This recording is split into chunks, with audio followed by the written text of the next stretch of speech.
the water's fine, homie, jump into the deep end. Sow it, you will reap it. We talking how to start it, how to grow it, how to keep it. Take a deep breath. You are now rocking with Founder Secrets. Nathaniel, welcome to Founder Secrets. Good to have you. Thanks for having me. So this will be fun. It's our first podcast, I think, with two of the three of us are on an island. I'm not on an island, but I think that's pretty awesome. Daniel is a very interesting Broadway business, bought 4 companies now. So we'll get into all that. But before we jump into your story and some of the learnings, we'll start with our icebreaker. Today's icebreaker on theme is, what's the first live production or show you remember seeing, like your first live performance maybe as a kid that you weren't in? You saw it. I'll start, and then Flavio, and then Nathaniel. So mine was, I saw the Spin Doctors. Nickelodeon used to do a competition for elementary schools, and they would come and invade your school. Like if your school won, they would come and throw a big party at your school. And my school won. So we won when I was in probably 4th grade. So they came and they brought all these Nickelodeon characters. They brought all these actors. Slime was everywhere. They converted our gym into a concert. And so the big ending part was the Spin Doctors, who were probably like a C-level rock band, I guess. But it was so cool to see, I'd never seen a rock band live. And so they came and they performed a few songs for us. And so that was my first, I was probably younger than that. I don't know, like 3rd or 4th grade or something. So that was my first live production. I'm sure my mom would listen to this and say something different, but that was the first one that stuck out in my mind that I really remember. That sounds amazing. Yeah, it was cool. I don't know if they and like a very big deal for young kids. Yeah, everybody was really into it. I would have been freaking out too. It was called like Slime Your School or something. I got slimed. I used to love those slime shows. Yeah, those are the best ones to watch. Love it. Flavio, what about you? What was your first live Romanian show? Yeah, in Romania, we had Phantom of the Opera in German. And I remember it was extra scary. And really, like, I think it's sublime. It's like seeing a mountain for the first time. I still, it's one of those things that live performances do that really awe and inspires. So I still remember it. What about you, Nathaniel? Mine, the first thing that popped into my mind was I remember begging my mom, I think it was probably my 6th or 7th birthday, to go see her friend star as Tevye in our community theater production of Fiddler on the Roof. I was dying to see it. It was what she gave me for my birthday. And the tickets were probably $5. And I still remember how amazing it was. And we're not even Jewish. I just really wanted to see Fiddler on the Roof. That's a great one. You don't have to be Jewish to watch it, right? And it delivered. Very cool. So that's like a perfect segue into your business day. I think is very, very unique in that people, I think if you're in New York, everybody's familiar with Broadway. But even, people may not even know what Broadway is as a whole. And then you kind of give VIP experiences to people who want even more exposure, I'd say, to Broadway. Is that a good way of framing it? Like they want like Broadway Plus. They want an even more expanded. But what's the business? Exactly. Yeah, who do you guys sell to? So I like to say we sell Broadway tickets and everything beyond the tickets. So if you're a company and you want to do a party or a special event with the actors, we make that happen. If you have a daughter who really loves Broadway and wants to meet her favorite Broadway star, maybe do a private acting or singing lesson with the Broadway star, we do that. If you're a school and you want to plan a field trip, come see 10 Broadway shows, do workshops with the actors from them, we do that. So that's the through line, is that it's helping people access Broadway, helping them decide what shows to see, how they want to experience it, and then giving them access to amazing extra experiences, usually with Broadway actors that are right for their group and their goals and their budget. And how'd you start it? Because this is such a unique, you have to have access to the actors. Are you an actor? You have to have so much access, right? I mean, I was never an actor. Thank you. I get that question a lot. My parents ran a business together. I really just figured when I was like 17, I was like, oh, well, maybe I'll just learn the business of what I like the most, Broadway shows. So I got into the business by studying it in school, where I studied theater and business with an interest in becoming a theater producer. I had a professor in college who was friends with a Broadway producer. That led to some internships. And then I took really a risk and left a more stable job to go be the assistant to a friend who was starting his own company. And that company ended up being the management company for Hamilton worldwide. So I was working on Hamilton when it was in development, when we were like, I don't know, hip hop musical founding fathers, it's a bit of a stretch. Not sure anyone's going to like it. And so I was working on it then, and when it took off and became the like international sensation that it is. And that and those relationships and that experience are what helped me and gave me the idea and the connections to start Broadway Plus about a year after Hamilton started.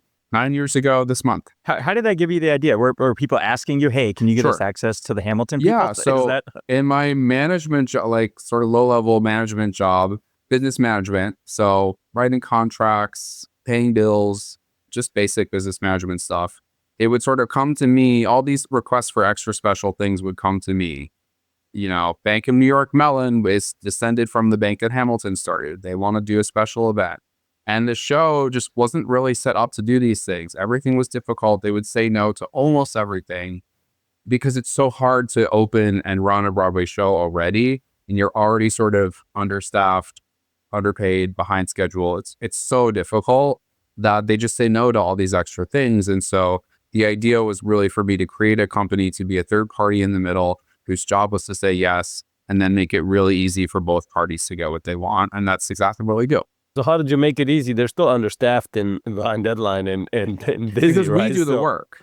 Because we do the work. So we're not asking people who already have to run payroll and deal with HR drama and deal with all the, the operations of the show. They could stay focused on that. And then we produce the special event for Bank of New York Mellon, or, get the kids backstage to meet the actors and all that stuff. So we handle it. And so what all they have to do is show up, put the Mhm. talent, and then The show you has pay to say them. yes, and then we pay the talent and deal with all the logistics. That's brilliant. Thank you. is there, because it's not just the talent, right? I assume there's like a license or something for the Hamilton show, but maybe that's all covered because they also buy tickets. So they buy tickets, you take care of the talent side and kind of do a backstage kind of experience and cool experience, and you curate that whole thing, right? Yeah, it's from having worked in the industry since I was 19 years old. I'm lucky to have the connections and the trust of people working on every major show, and so they do give us sort of permission through that. And we have direct relationship with the box office because we sell millions of dollars worth of group tickets for them, which they appreciate. So it took many years, but yeah, we're lucky to be in the position where the shows trust us to put these events together.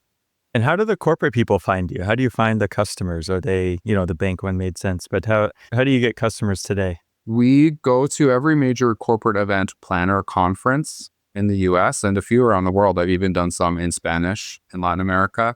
So every major company has people whose job it is to plan fun events for that company's clients or employees. And all those fun people who plan parties go to these conferences together to learn about new options. It's mostly focused on new hotels, like, oh, there's a gorgeous new hotel in Maui. You should do your 1,000-person conference here. But we sort of sneak in as a featured attraction of New York City. So there's a big effort. It's called New York City Tourism and Conventions. They're trying to get the companies to do events in New York because New York is the greatest place in the world. And then they feature us as a great resource for Broadway events, tickets, experiences, recommendations, all that. So that's our main thing.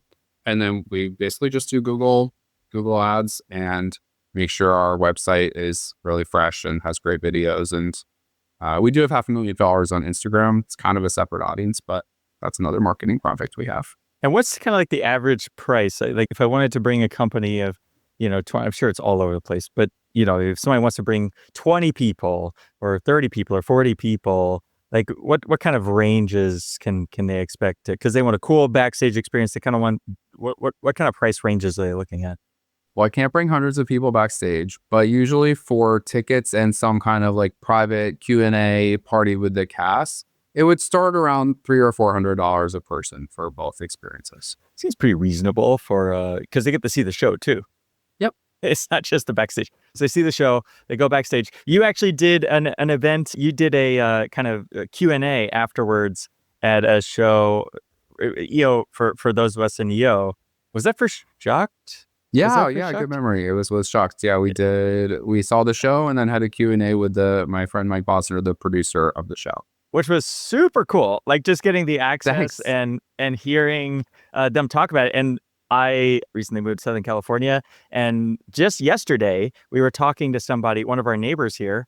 We were talking, and they said, "Oh yeah, we just saw a Broadway show. We just saw Shucked. It's Oh playing. I yeah. guess it's playing here in LA. It's on tour, yes. Yeah, The it's on tour's doing tour." great. And yeah, and I said, "Oh, I saw that in New York. No big deal." But got to see a backstage or the Q&A. So, like, can you talk a bit about like Broadway's appeal outside of New York? Like in New York, people hear about it, know about it, but do you have a lot of people like coming from, you know, other places that are coming in just for Broadway experiences, or like you said, are they kind of tacking it on when Yeah. they're already there? The vast majority of our clients are tourism based, so not New York City residents. I usually say New Yorkers prefer to see more shows for less money. And so we'll work with people who are visiting New York, often, for a conference or for a lot of other things. But Broadway's the number 2 cited most reason people come to New York. The number 1 being shopping, which I don't really think counts. So it's definitely a huge draw. And that I credit that to amazing theater education programs across the United States. Broadway musicals are an American art form, kind of shared with Great Britain, but we like to think they were invented in New York in the 1930s. And almost every school in this country has a great theater program because theater is such an amazing way to build skills and learn how to speak and support your voice and have confidence. And it's such an amazing skill. And thankfully, we recognize that in this country. So kids do musicals in almost every school. And so that 10% of them get really obsessed and they want to come to New York and they want to come to Broadway.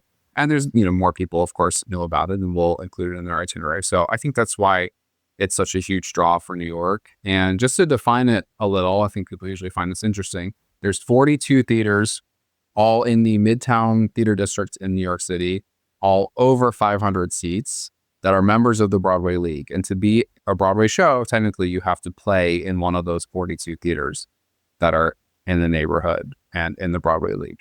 So technically it's just a real estate thing. But of course, Broadway style musical, we are known for a certain style that goes into those theaters. Those alone do about 1.5 billion in ticket sales in New York every year. And then we have another 1.5 to 2 billion in touring Broadway. So you mentioned Shucked is in Southern California. There's a great performing arts center there.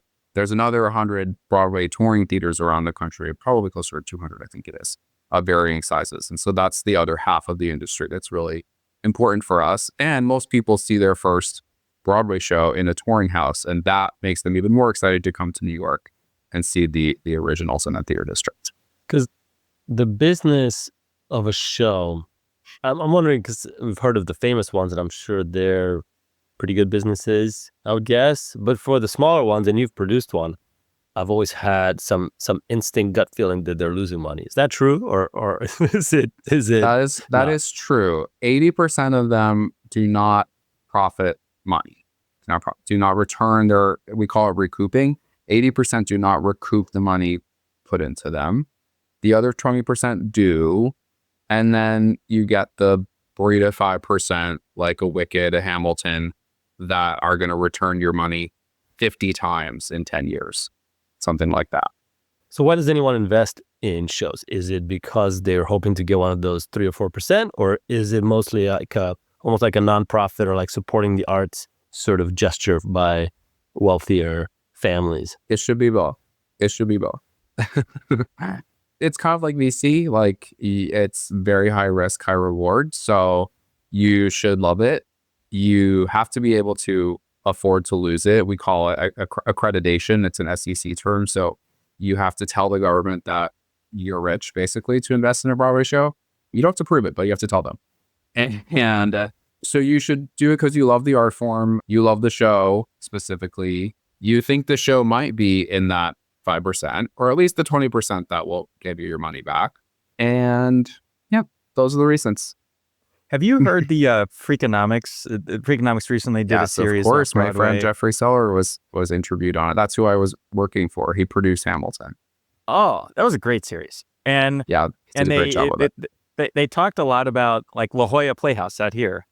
in San Diego. And I guess I didn't realize that, like to your point around traveling Broadway, the kind of community theater, kind of putting on Broadway shows, I guess playbills, is based in New York, but you can actually do like local playbills for your community theaters and stuff in these areas. So it's a much larger industry. I guess I didn't realize how large, like there's a very, very large infrastructure here that's not just based in New York, that it's kind of all over and permeated society, right?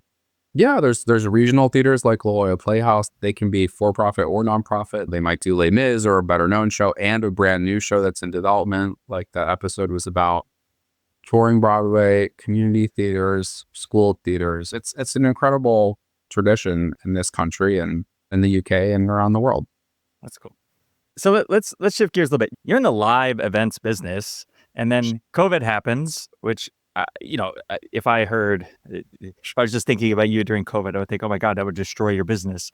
But somehow you pivoted and made it into somewhat kind of success. Can you speak to how you did it, why you did it, how that happened? Yeah, I mean, it did destroy my business in one day. I had to refund over $100,000. I had only ever sold live things that were going to take place in New York in the coming months. So I had to refund all of them. I had no idea what I was going to do. We also didn't know how long Broadway was going to be shut down. I think it was initially only announced as a 2, maybe quickly became 4-week shutdown. If I'd known it was going to be 18 months, I probably would have quit, tried to find another job. But thank God we had no idea. So what I did was I said, okay, I have no income. This is bad. And an employee. But I know hundreds of Broadway actors and they trust me and they know I can bring them opportunities. And at that point, I had 3.5 years worth of clients. That's how old the business was. People who were willing to spend money on Broadway and no other way to do so.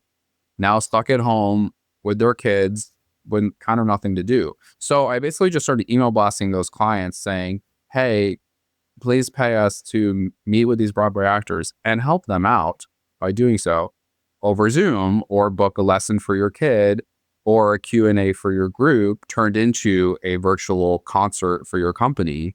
And it took off. I mean, people were at home with nothing to do. People who really love Broadway wanted to support our community, which had lost everything in one day.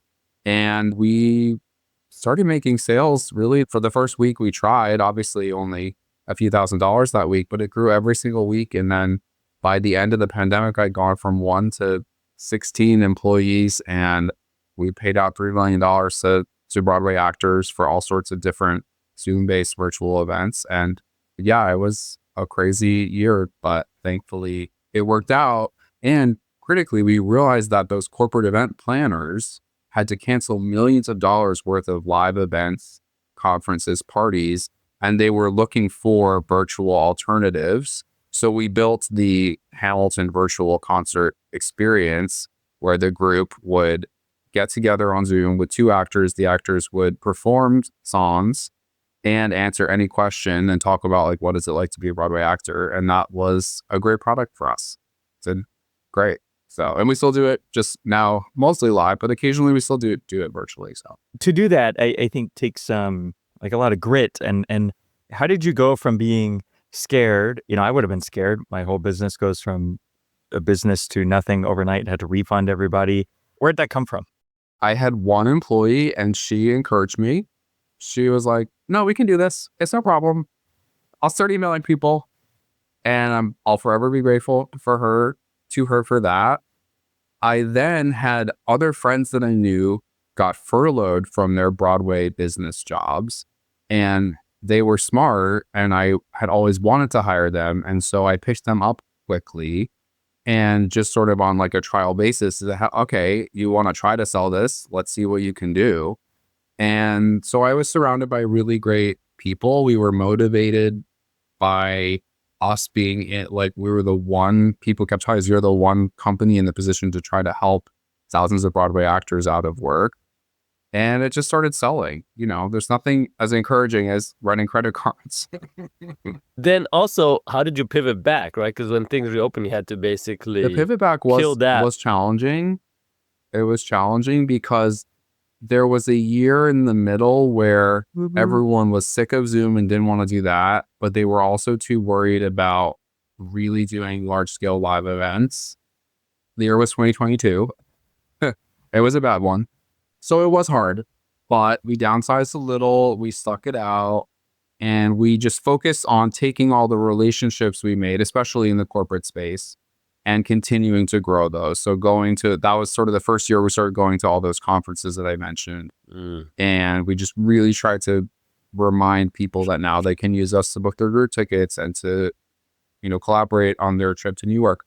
Or we sent Broadway actors all over the country to events in California and Chicago. And now we've done London and Cancun in Australia as well. So we can put together a private Broadway concert experience and export it to you. So that was something that we also sort of figured out in that period. Oh, you send you send them there. You send the actors to the corporate retreat in Cancun. Exactly. So we'll put together a Broadway show with the guy who just played Hamilton and the woman who just starred in Wicked and, some other amazing performers. And then we'll put together custom shows to welcome everyone to the conference or the closing ceremony or an award ceremonies. Actually, a lot of these conferences have award ceremonies that they want an entertainment component to. So we have a team of mostly former Broadway actors who are just amazing. I have at putting together these kinds of unique custom shows for these events. And I guess what's in it for them is that they get a free trip too. They get to go to these cool places and hang out. It's a win-win, and they get paid. And being a Broadway actor, the salary is pretty good if you're in that top, 0.5% that make it to Broadway. But then even the very top people will have months where they're unemployed.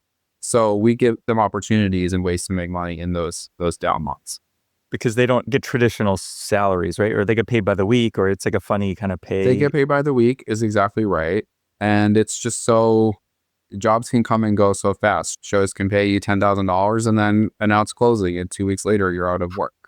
So it's a challenging career, even for the people at the top, to have consistent employment. And some people, it's they become so big of a deal that they can only do what they only want to, with their agents and managers only want them to do starring roles. One might only come along every other 2 years, and you got to figure out what to do in the year in between. So we try to give those people opportunities. I keep telling Taylor that conferences is where business happens, and I love that this is you're proving that out. So I'm curious. So how did you go from that? Yeah, tough year, having to pivot back, regrow the company, to now acquiring 4 companies. Did you raise a lot of investment from investors? I raised a little, but not a lot. Part of the growth during COVID was that I noted we had built a Zoom-based booking platform for Broadway actors. So had this one other guy, and his platform was a little bit better, but he didn't have.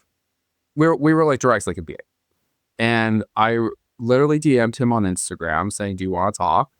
And it turned out that he had 2 pre-COVID businesses that were very complementary and slightly different from what I was doing pre-COVID. He was specialized in schools, education, field trips, and online platform technology stuff. And those were things that I was not interested in and hadn't done. So we decided to merge the companies, and that what were his companies became parts of Broadway Plus.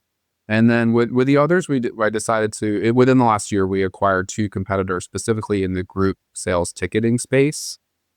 There's only a handful of companies licensed to sell anyone group tickets to Broadway shows. I make a commission on those. I reached out to 2 people who were ready to retire, step down. And so we were able to acquire and absorb their amazing client lists, which was really just another win-win.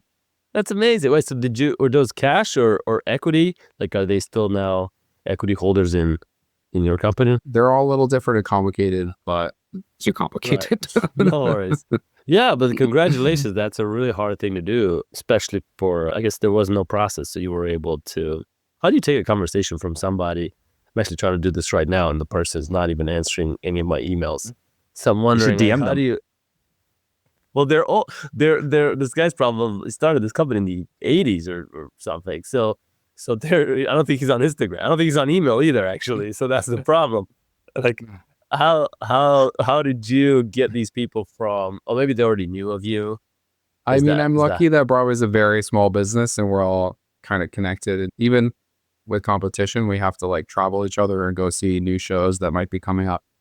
But it did take some persistence for sure. I mean, there's all sorts of strategies like send gifts, or I mean, I just invite people to lunch and say, hey, do you want to talk?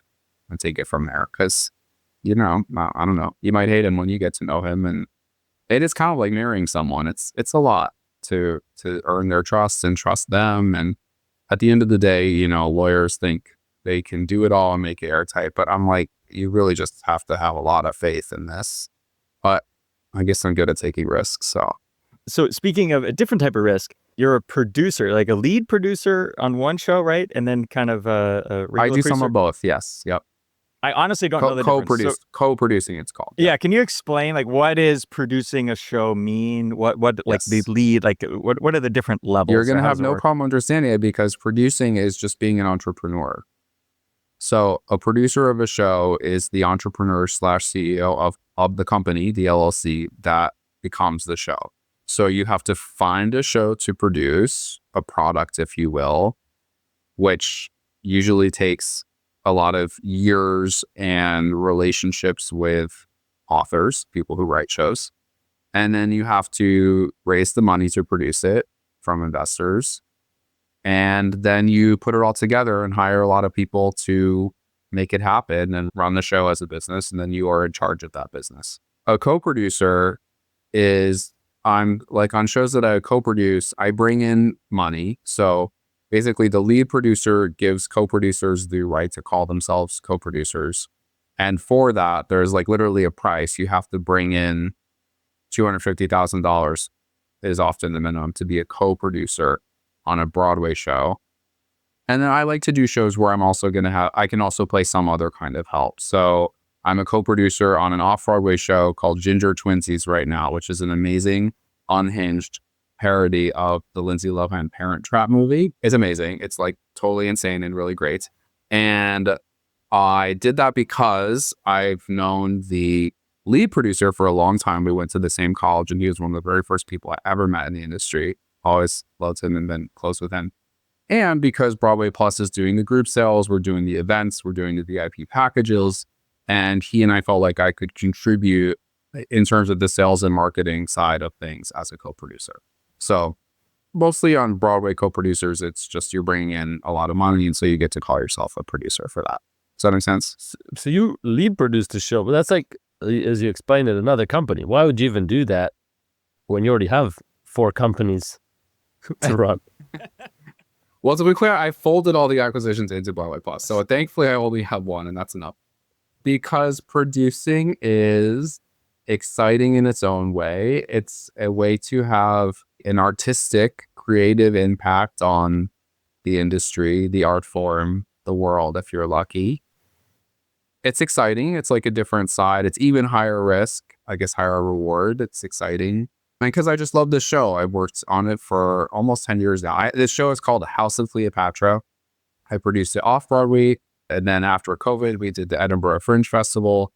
And now I'm working on a Las Vegas production of it that I'm really excited about. And I just really love the show. And I think other people, I know when other people see it, they love it too. So I just want to do everything I can to get it up and running in Vegas and bring joy and a good time to the people who come see it. Of roughly a cost of an off-Broadway show like that to put up? An off-Broadway show is going to be between $1 and $3 million these days. Up front, before anything's happened. Correct. Just to get to your first performance. And then an off-Broadway show probably will have a running cost between $100,000 and $400,000 per week. Broadway, you're looking at $10 to $30 million upfront, $500,000 to $1 million running cost per week. How many weeks does a show typically run? I guess some of them can run forever, but like how forever? There's different kinds of show now. There's like star-driven plays. There's musicals. Okay, so a success is you spend $20 million to open it per musical. You cost $800,000 a week, but you gross $2 million a week. So you profit 1.2 million per week, and that goes to pay down your 20 million investment. And so in half a year, give or take, you've recouped, and now you're starting to actually profit. So, like, how long did that's how House Broadway of works. Cleopatra? How long did House Yeah. of Cleopatra run in New York, off Broadway? Off Broadway, we ran 3 or 4 months right before COVID. That was a slightly different, cheaper, much cheaper, different structure. The goal was to get the show on its feet, build an audience, and sort of propel it into the next. We call them like developmental productions. I did not make a lot of money. Spoiler alert. Do you own it? Like if there's actors, let's say in New York, and Yes, you move the show yes. to Vegas, do you have to take all the actors? Like, do they have to move to No. Vegas, or do you find like, new Actors people? almost never will be attached. So we would recast local because we don't want to have to pay for their. I mean, we could choose to, but it wouldn't make much fiscal sense. So the last we did the show was at Edinburgh Fringe Festival in Scotland. There we had an all British cast. This would be a Vegas based cast. Seems very hard. Like that would be. You have to find all new people, train You got to them. relearn everything. You got to from scratch. relearn everything. Yeah. There's a lot of actors in the world. It's not I that guess hard. that's they're good, so they learn it pretty. It's not like you and me, Taylor, try to learn how to Yeah, act. we can do it. That's so cool. You make it sound a lot easier than I think it is. I think is the bottom line here. Yeah, you're like very. How does Vegas work? So I didn't know Vegas had much of. I mean, I guess. Oh my those God, I'm live still shows- learning. It's a whole other beast. Is Vegas like a big Broadway? Do people on Broadway move to Vegas and then there's a So, big industry there? Or It's a live entertainment city, not at all a Broadway city. Mm. The unwritten rule is like your show needs to work if people aren't listening to the words in Vegas. So a lot of circus, a lot of spectacle, a lot of stripping. I'm Cirque du serious. Soleil. This is all like, I've been there like 5 times. I'm learning all this myself. No, Broadway style musicals, so many have tried. Basically all have failed. Some failed less than others. But at the end of the day, it's just not a town. It's a different kind of live entertainment. So thankfully, my show is like a nightlife party show. It's called House of Cleopatra. The whole concept is that Cleopatra was the Beyonce of her day. She threw the greatest parties the world had ever seen, and you're at one of them. And so we create a party in a world and an amazing nightlife experience. It's all original pop disco dance music. And it's very like a Vegas show. So that's why I've been pursuing Vegas and I'm working on it for there. But no, don't invest in a Broadway show in Las Vegas, please. But so when you're like, okay, I know we can do this in Vegas. Do you have to go find a theater and then do they take like a percentage of the show? Or I'm just curious, like how the business works, or like you have to convince them to take your show. Specifically in Vegas, Yeah. I'm working with someone who's been working there for 20 years, who will be my partner in it. So he is helping me learn all these things.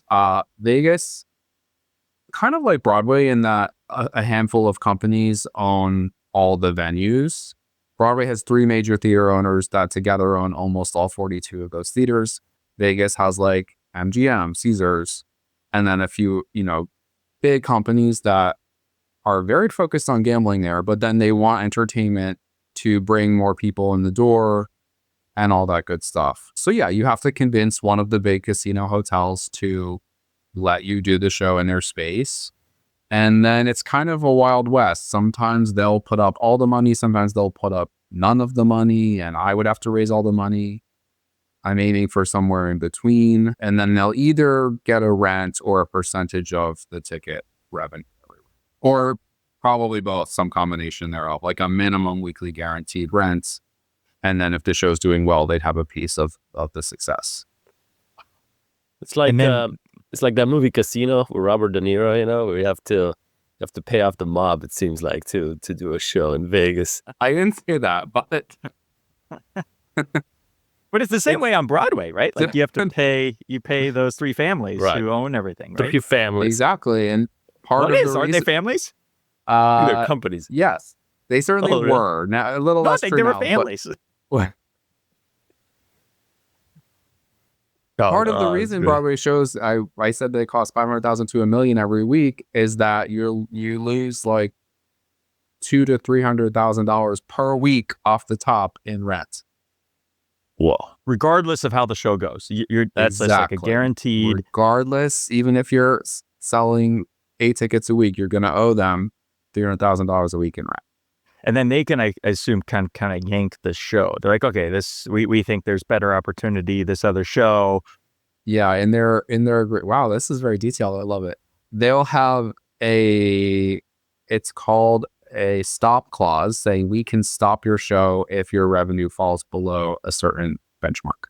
It's quite wild because I guess the off-Broadway, is that more entrepreneur isn't the right word, but is off-Broadway because there are more theaters or they're smaller, like you kind of get more room to play, I guess? Yeah, off-Broadway, the rule is to be an off-Broadway theater, you have to be anywhere in Manhattan, not just theater districts, and 100 to 499 seats.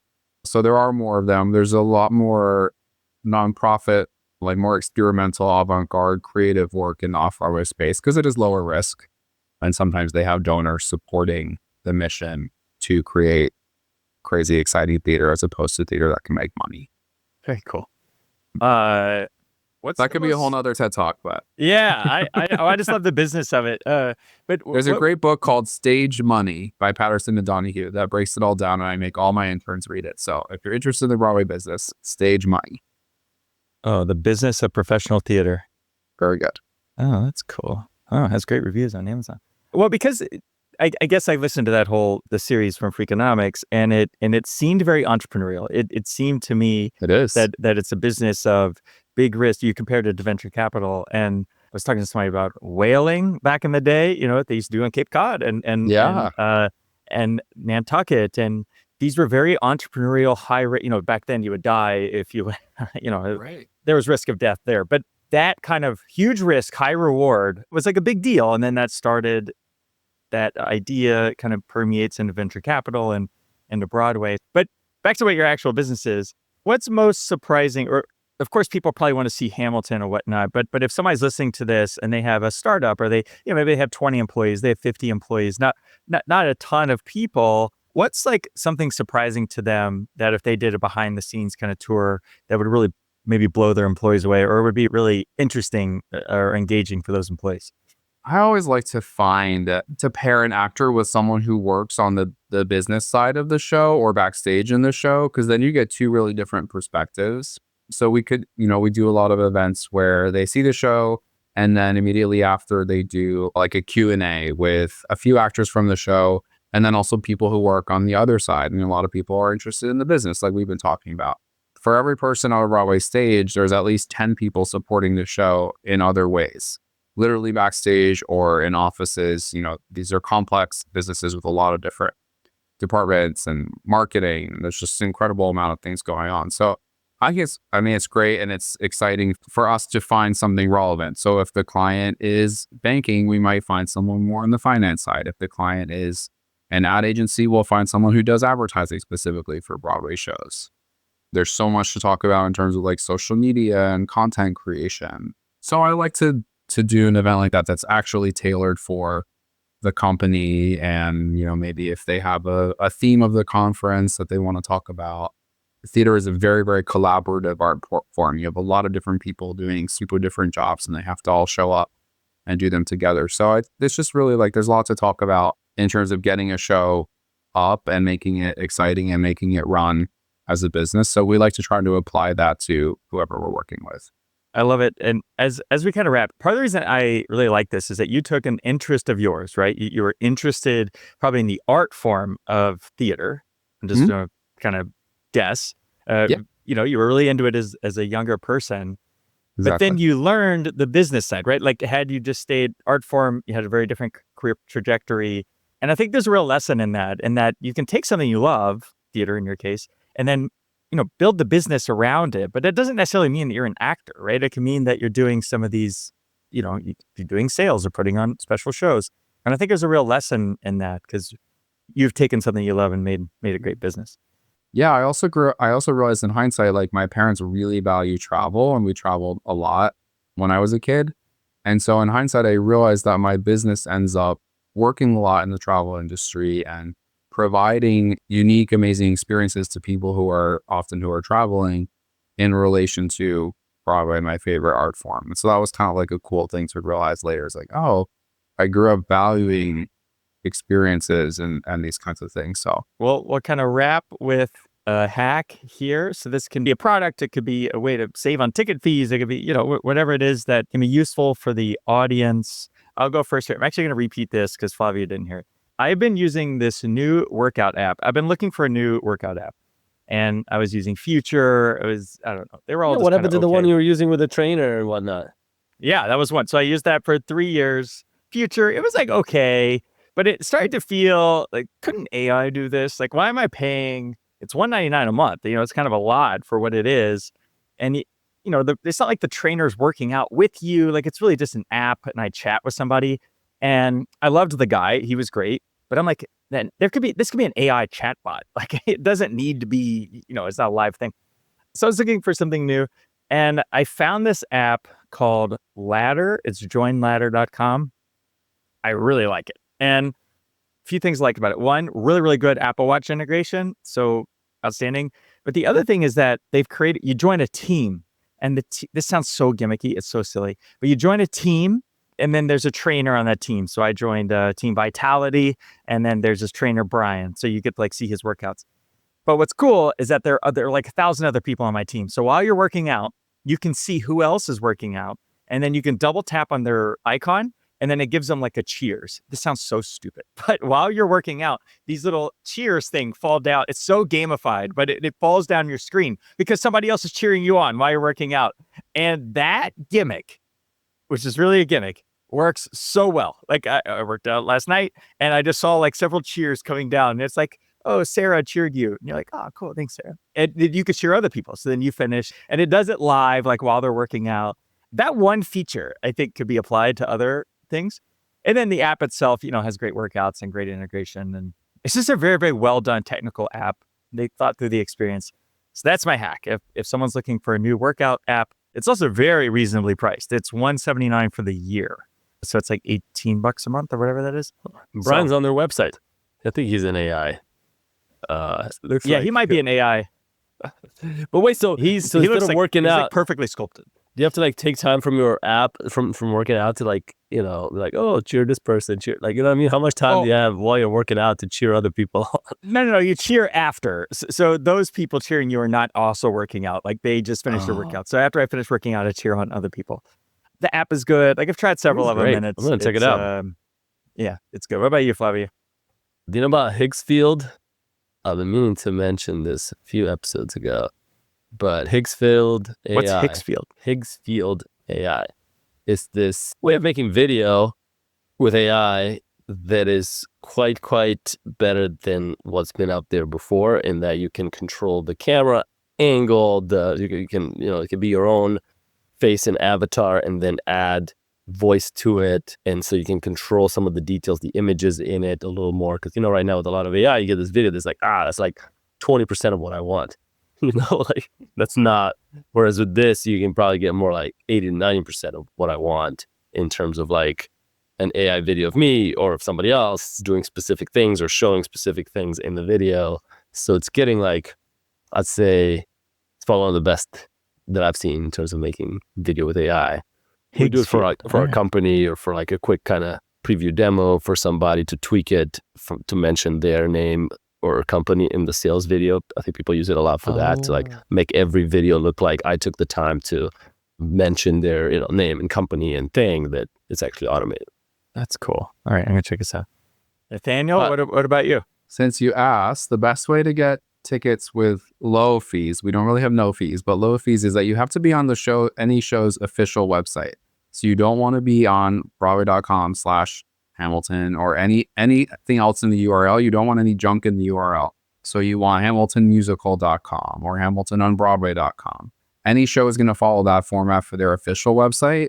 And then your ticketing fees are only going to be like $15 to $20, maybe $25 instead of like other sites that have 70 or more. Don't go to Broadway.com. That's a ticket brokering site with very high. What about fees. Today So, Tix? official show website. Today Tix, their fees are lower, but they are a third-party brokering site. They're Not as kind of good. like half and half. You want to be on the show's official website. Show's official site. All right, that's great. And Google has done a lot of rearranging, so that it should be on the top if you just Google the show's name. And then you can also go to BroadwayPlus.com for recommendations on what shows to see. We have every show playing, so check it out. Boom, good plug. They're the best. Nathaniel, thanks for coming on. Thanks for you so having much. me. It was so much fun. Thank you for rocking with the homies. Taylor, Trusty, and Flavio. Seize the day, own it. Until next time, hold it down, hold it down. Hey.